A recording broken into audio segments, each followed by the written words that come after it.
नमस्कार, times of Swaraj में आप सबों का स्वागत है और मैं हूं संतोष सिंह। और आज हम टाइम्स ऑफ स्वराज में चर्चा कर रहे हैं कि 5 फेज के इलेक्शन के बाद रामविलास पासवान का वारिस कौन होगा, ये सवाल अभी भी अनुत्तर ही है।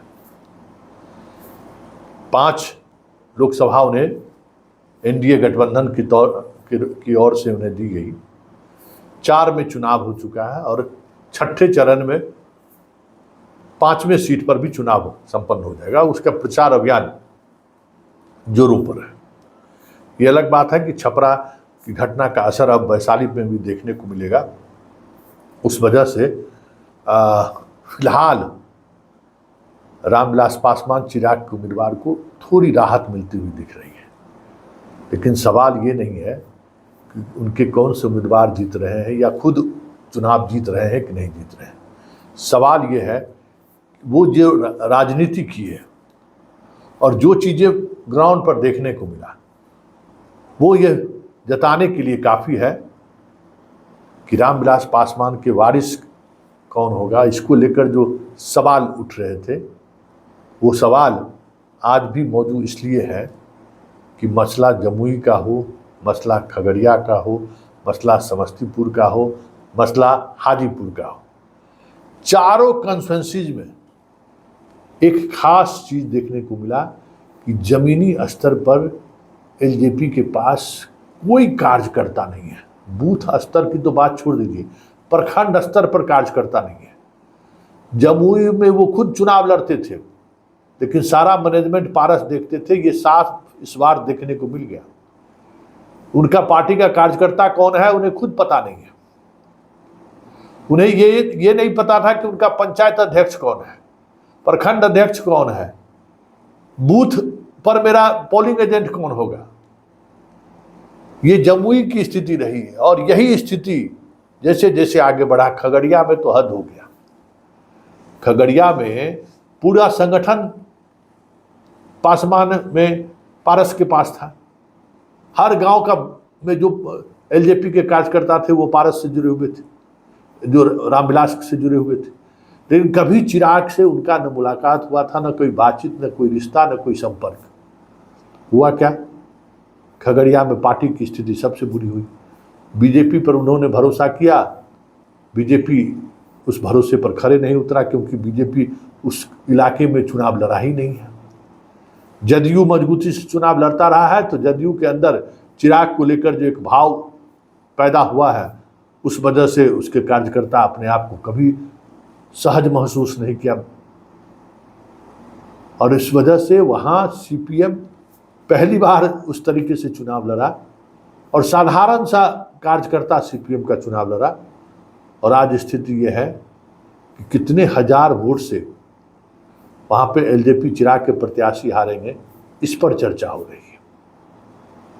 जबकि चिराग का वो घर है, मतलब रामविलास पासवान की जन्मभूमि अलौली शहरबंदी में, वो तो हाल के दिनों में वो 1-2 बार गया भी है चिराग।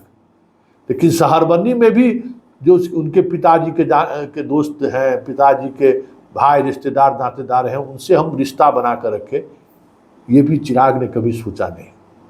बस रामविलास पासवान के स्टाइल में ये राजनीति करते रहे। आए, हाथ हिलाए, लोगों का अभिवादन किए, प्रणाम किए, चल दिए। वहाँ भी वो स्थिति थी। समस्तीपुर में भी तो इन्होंने प्रिंस और पारस के पूरे संगठन को ही बाहर कर दिया और पूरी हिदायत दी अशोक चौधरी को कि उनके किसी भी लोगों का इस्तेमाल या मदद नहीं लेनी है। स्थिति क्या हुआ कि अगर अशोक चौधरी का वहाँ खुद का मैनेजमेंट नहीं रहता तो संभवी बुरी तरह से हारती। आज संभवी जीत भी सकती है। अगर ये बातें चर्चा में है तो उसकी वजह चिराग दूर तलक नहीं है। पासवान के वोटर के डिवीजन वो रोक नहीं पाए। बूथ मैनेजमेंट की तो बात ही छोड़ दीजिए, हेलीकॉप्टर का कहीं कोई नामो निशान लेने वाला नहीं था। वहाँ अशोक चौधरी चुनाव लड़ रहे थे, जदयू बीजेपी चुनाव लड़ रही थी, तो वो लड़ाई में आ गई। फिर जो एक अशोक चौधरी का जो अपना मैनेजमेंट था, वो मैनेजमेंट भी बेहतर रहा, उसका असर दिखा। लेकिन पासवान जो समस्तीपुर जिले लोकसभा या जिला का पासवान जो पूरी तौर पर रामचंद्र और रामविलास के साथ खड़ा रहता था, उसमें बड़ा डिवीजन हो गया। सिर्फ इसलिए नहीं कि महेश्वर हजारी का बेटा खड़ा था, इसलिए भी इसका कोई संपर्क ग्रास रूट पर है ही नहीं। इसका वहाँ भी प्रखंड अध्यक्ष, पंचायत अध्यक्ष कोई नहीं है, जिला अध्यक्ष की तो बात ही छोड़ दीजिए। पूरा संगठन था पारस का, पूरा संगठन इसके खिलाफ हो गया, क्योंकि इन्होंने सीधे कहा कि इसके संगठन का कोई किसी भी पदाधिकारी का सहयोग नहीं लेना है। और हद तो तब हो गई जब हाजीपुर का चुनाव हुआ। हाजीपुर का चुनाव परिणाम जो भी हो, एनडीए का, मोदी का, नीतीश की वजह से ये जीत जाए ये अलग बात है, लेकिन हालात यही था कि चिराग पासवान सिर्फ रामविलास पासवान का बेटा है, इस वजह से लोग पहचान गए हो तो अलग बात है। लेकिन न इनका कार्यकर्ता था, न इनका पोलिंग एजेंट था, न इनका बूथ मैनेजमेंट कुछ देखने को मिला।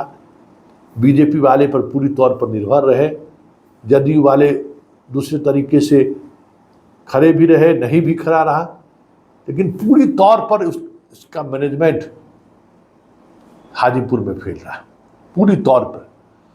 और देखिए रामविलास पासवान उस जब 40 साल की राजनीति में गांव-गांव में लोग को खड़े कर दिए, उसके बाद हेलीकॉप्टर से कार्यक्रम करना शुरू किया अपने कॉन्स्टिट्यूंसी में भी। लेकिन फिर भी अपने कॉन्स्टिट्यूंसी में जब घूमते थे तो रोड शो नहीं करते थे, लोगों से मिलते थे, कुछ खास कार्यकर्ताओं की बैठक नियमित लेते थे, उनके घर पे जाते थे, बातचीत होती थी, नाम से एक दूसरे को वो जानते थे, चेहरे से एक दूसरे को पहचानते थे। लेकिन चिराग में तो उसमें कुछ दूर दूर तक नहीं दिखा। देखिए चिराग को लेकर क्या ओपिनियन है। एक रामविलास पासवान के बहुत करीबी मित्र, जब कभी भी वो रोसड़ा आते थे तो इनको जरूर पूछते थे। हम पहले चलाए भी हैं, जरा उनके इंटरव्यू को जरा सुनिए और उनसे समझिए कि चिराग कैसे रामविलास पासवान के वारिस नहीं हो सकते। का लोग समझता है पंजाब का, बिहार का नहीं।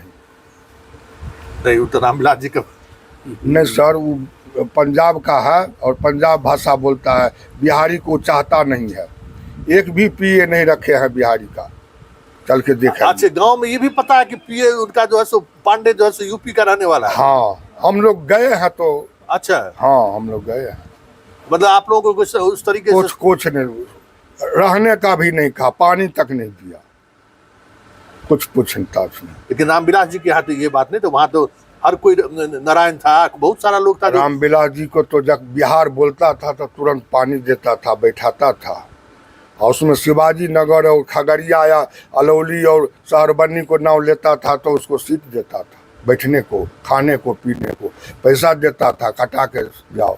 आई तो कुछ बुझवे नहीं करता, एक भी बिहारी उनको पास नहीं है।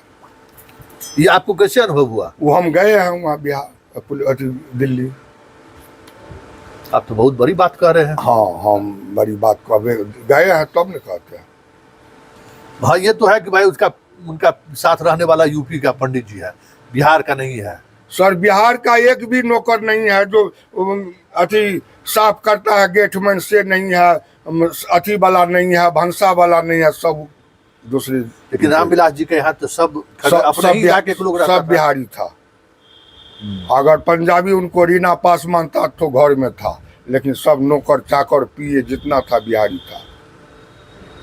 इतना मतलब ये इस तरीके से भी लोग सोचता है ना।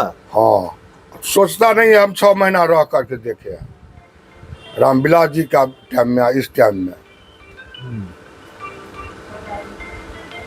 इसीलिए उनको नहीं चाहता है। 1 सीट नहीं 5 सीट गंवा देगा वो। मतलब ये बात तो हम लोग भी जानते थे कि ये, लेकिन आचार विचार व्यवहार में भी बिहारीपन नहीं है। नहीं, एकदम नहीं, एकदम नहीं।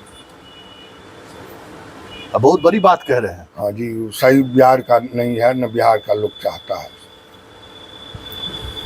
तो पासवान किस तरीके से सोचता है? हाँ, पासवान तो सब वोट दे रहा है। मुखिया जी है पासवान के, पूछिए नहीं, मुखिया जी है। पासवान तो एकदम दे रहा है छान के, एक भी नहीं। कुशेश्वर उसको ननिहर है, एक भी पासवान नहीं देने जा रहा है, सब दे सन्नी हजारी का, एक भी पासवान। दिल्ली में ये मिलता उलता नहीं है ना, किसी को भेंटे नहीं देता है। तो ये बहुत बड़ी बात है कि चिराग पासवान को लेकर हम लोग भी मानते थे कि ये हाई प्रोफाइल रामविलास वाली बात नहीं है, क्योंकि कई मौके पर हमारी भी बातचीत हुई है। तो हमने ये भी कहा कि भाई आप अपने पिता का वो विरासत को अगर समझना है तो आप इन इलाकों में जाइए और वहाँ रात गुजारिए, आपके चाहने वाले जो पुराने लोग हैं उनसे मिलिए। लेकिन उस दौर में भी हमें लगा कि उस तरीके से कनेक्ट होना वो बिहार से नहीं चाहते हैं। लेकिन ये हकीकत जानने के बाद तो वाकई में चिराग के लिए बहुत मुश्किल है। इस यहाँ की राजनीति में भले बिहार फर्स्ट, बिहारी फर्स्ट का नारा दिखा के 1000, 10,000, 15,000 यूथ को वो एक जगह एकत्रित जरूर कर लेते, लेकिन एक बात समझ लीजिए, बिहार की राजनीति में आज भी इनके उम्र के जो लोग हैं वो सबसे ज़्यादा प्रभावी हैं।